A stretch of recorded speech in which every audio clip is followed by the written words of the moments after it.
Market value 1,00,000 గజం అని చెప్పాడు. అంటే 50 కోట్లు ఒక ఎకరం.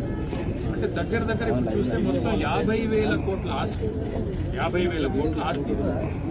ఇది కేవలం ఇక్కడ ఉండే కొంతమంది బడాబాబులు, పెద్దవాళ్ళు, డబ్బులు ఉన్న వాళ్ళకి జస్ట్ 12,000 గజం ఉన్నదాన్ని 4,000 గజం ఇచ్చేస్తా అంటున్నారు. ఆ 4,000 గజం ఇచ్చేసి అపార్ట్మెంట్లు కట్టుకోండి, పరిశ్రమ తీసేసి కాలుష్యానికి అందరం వ్యతిరేకం. కాలుష్యం ఉండే పరిశ్రమలు హైదరాబాద్ లో ఉండాలా వద్దా అంటే తరలించాలి. మనం కూడా ప్రయత్నం చేసాం. తరలిస్తే ఎక్కడ తరలించాలా?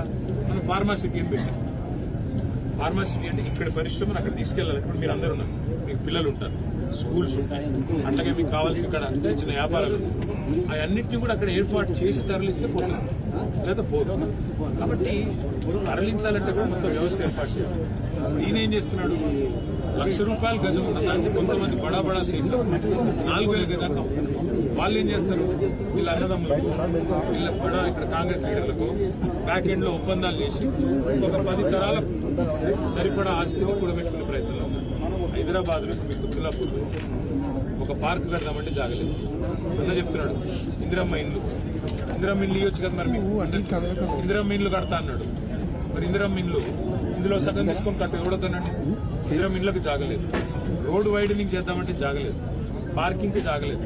ఆఖరికి చచ్చిపోతే బొందలగడ్డకు జాగలేదు.